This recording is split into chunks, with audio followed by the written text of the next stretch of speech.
మరొకటి మళ్ళీ చేస్తా ఉన్నా, మేము తెలుసు మీరు ఒక రూపాయి ఆశించేవాళ్ళం కాదు. భగవంతుడి నాడు మనం కష్టమిస్తే అక్కడ కష్టం చేసుకుంటాం హైదరాబాద్ లో, మరి ఇక్కడ ఖర్చు పెడతాం. ఏ రోజు మీకు తెలుసు ఎవరి దగ్గర నుంచి ఒక రూపాయి తీసుకున్న దాంట్లో లేదు.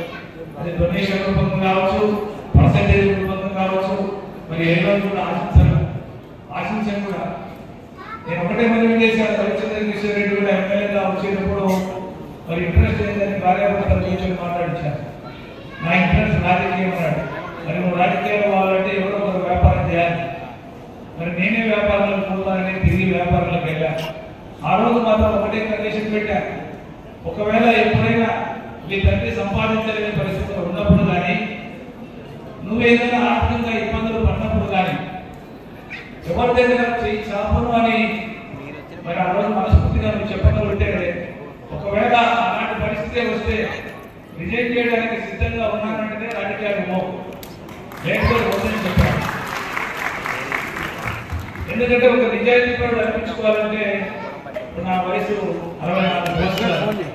ఏ ఒక్కరోజు మనసు మచ్చవన్న నిజాయితీ పరుడు పోతాడు, దాన్ని నువ్వు కాపాడాలి. మరి ఈ రోజు ఎంతమంది ఎమ్మెల్యేలు నిజాయితీ ఉన్నారో, ఎంతమంది సొంత డబ్బులు ఖర్చు పెడుతున్నారో మీకు తెలుసు.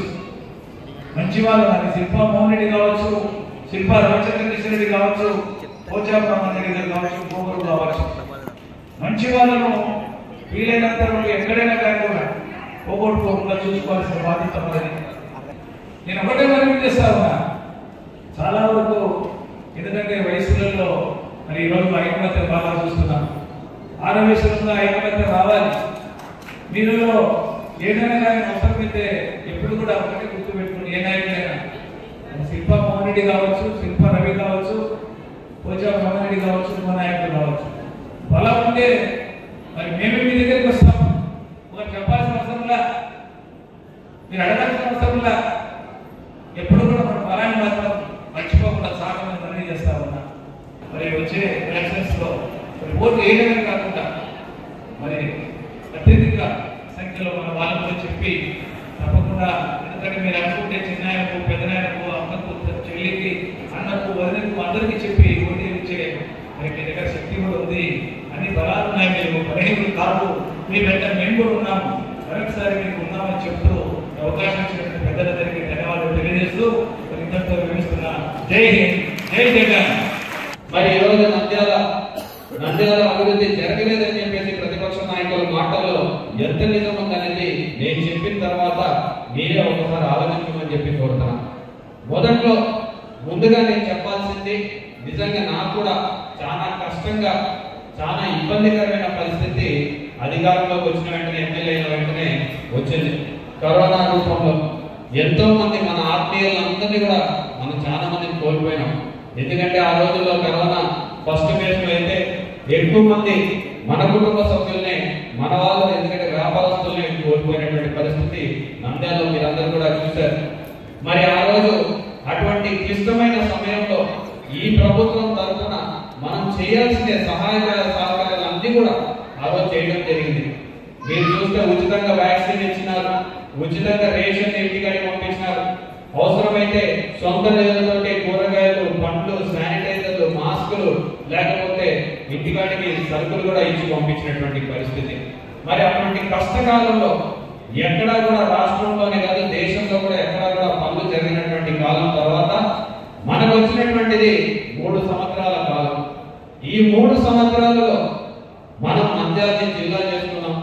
నంద్యాలని మెడికల్ కాలేజ్ అండ్ హాస్పిటల్ 500 కోట్ల రూపాయలతోటి తీసుకొచ్చుకున్నాం. నంద్యాల పాత గవర్నమెంట్ హాస్పిటల్ ని 2019 మునుపు 2019 తర్వాత ఏ రకంగా అభివృద్ధి చేశారో ఒక్కసారి మీరందరూ కూడా గవర్నమెంట్ హాస్పిటల్కి వెళ్ళి చూస్తే మీకే స్పష్టంగా అర్థమవుతుంది. మరి ఇవి కాకుండా నంద్యాలని గర్ల్స్ జూనియర్ కళాశాల కట్టాం, బాయ్స్ జూనియర్ కళాశాల కట్టాం, నంద్యాలలో ఏపీ మోడల్ స్కూల్ తీసుకొచ్చాం, నంద్యాలలో ఉర్దూ జూనియర్ కళాశాలను తీసుకొచ్చాం, నంద్యాలలో నాడు నేడు కింద దగ్గర 112 స్కూళ్లలో 43 కోట్ల రూపాయలు ఖర్చు పెట్టి ఈరోజు స్కూళ్ళన్నీ కూడా ప్రభుత్వ పాఠశాలల్ని అభివృద్ధి చేసిన పరిస్థితి మన నంద్యాల నియోజకవర్గంలో ఉంది అని చెప్పడానికి చాలా గర్వపడుతూ ఉన్నాం. వీరిలో కూడా ఆర్యవైశ్యుల నుంచి కూడా రాజకీయ ఎదుగు ఎదుగుదలకి మా సహకారం ఎల్లప్పుడూ ఉంటుంది. ఖచ్చితంగా మీ అందరికీ ఉన్నత పదవులు, అది టీటీడీలోనా లేకపోతే శ్రీశైలం దేవస్థానాల్లోనా లేకపోతే రాజకీయంగా ఉన్న పదవుల్లో కూడా ఖచ్చితంగా మీ అందరికి కూడా మా సహకారం ఉంటుంది. మీకు కూడా మీ వాటా మీకు ఉంటుంది అనే విషయాన్ని మీ అందరికి కూడా తెలియజేసుకుంటూ, ఎందుకంటే జగన్ వచ్చిన తర్వాత ఈరోజు ఎమ్మెల్యేల విషయంలో కావచ్చు, ఎమ్మెల్సీల విషయంలో కావచ్చు, డిప్యూటీ చైర్మన్ కూడా ఈరోజు మన ఆర్యవైశ్య సోదరుడు అనే విషయాన్ని కూడా గమనించాలి.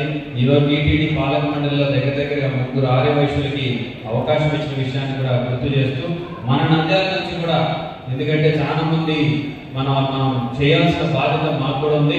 వారందరినీ కూడా తప్పకుండా మా ఇద్దరు సహాయ సహకారాలు ఎల్లప్పుడూ ఉంటాయి. ఖచ్చితంగా నంద్యాలకి మంచి పెద్దపీట వేస్తాము, నంద్యాల వాళ్ళకి పెద్దపీట వేస్తాము, వాళ్ళకి న్యాయం చేస్తామని చెప్పేసి కూడా తెలియజేసుకుంటూ సెలవు. ఇప్పుడు ఎమ్మెల్యే గారు చెప్పిన అంటే చేసేది కాదు, చేసినటువంటి చెప్పాను. కాబట్టి 3 సంవత్సరాలు 5 సంవత్సరాలు 2 సంవత్సరాలు కోవిడ్ వచ్చినా కానీ మన వైఎస్ఆర్ గవర్నమెంట్ మన ఎమ్మెల్యే గారు చెప్పి అన్నీ చేసి విషయాలు. కాబట్టి దయచేసి చెప్పినటువంటి ముఖ్యంగా నేను చెప్పేది ఏంటంటే, నేను యాక్చువల్గా వాస్తవంగా ఏమంటే నేను ఫస్ట్ నంద్యాలకు 85 వచ్చిన.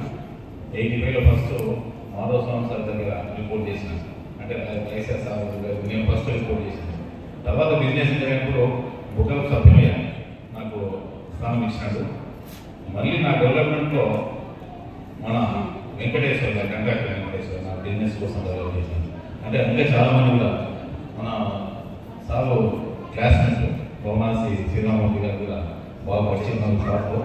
వాళ్ళు కూడా నాకు అంటే నాకు మొట్టమొదటి నుంచి కూడా నాకు ప్రతి విషయంలో హెల్ప్ చేసిన వాళ్ళు, అంటే డెవలప్ అవ్వడానికి నాకు హెల్ప్ చేసిన వాళ్ళు వైఎస్ఆర్ అంటే నాకు గవర్నమెంట్ చేసిన ప్రతి విషయంలో కూడా ఫైనాన్షియల్ యాక్టివిటీస్ కానీ మిగతా విషయం ప్రతి చోటు కూడా నాకు డెవలప్ చేసినారు. ముఖ్యంగా వాళ్ళందరికీ మనస్ఫూర్తిగా, ఎందుకంటే మనం సాయం చేసిన జీవితం మర్చిపోకూడదు నా పాలసీ మొదటి నుంచి కూడా. కాబట్టి మనస్ఫూర్తిగా ధన్యవాదాలు తెలియజేస్తూ, ఇప్పుడు మేము ఇంకా చాలామంది ఆ టెంపుల్స్లో మీకు అడగడం జరిగింది. ఆ టెంపుల్స్ ప్రతి టెంపుల్లో కూడా డెఫినెట్ కూడా ఎమ్మెల్యే గారు కూడా పంపించడం జరిగింది. అదే కాదు టీటీడీలో కానీ ఎమ్మెల్యేలు కానీ ఎమ్మెల్సీ కానీ ప్రతి విషయంలో కూడా మా గవర్నమెంట్ మీకు పదవులు ఇవ్వడం జరిగింది. కాబట్టి మీరు గుర్తుపెట్టుకోండి, నేను ఎక్కువ చెప్పదలుచుకోలేదు. ముఖ్యంగా మళ్ళీ ఇప్పుడు ఎలక్షన్స్ వస్తాయి, మే 13 తేదీ ఎలక్షన్స్ ఉన్నాయి. కాబట్టి దయచేసి మళ్ళీ మా ప్రీతం జగన్మోహన్ గారు సెకండ్ టైం మాకు అవకాశం ఇచ్చినారు. కాబట్టి మేమంతా మాకు పోయి ఓటు వేయించి మీ యొక్క అమూల్యమైన వేయించి మాకు ఇస్తే మళ్ళీ మీ ఫ్యూచర్లో మీకు సర్వీస్ చేయాలని అవకాశం వచ్చిన కోరుకోవచ్చు. ఈ అవకాశం ధన్యవాదాలు.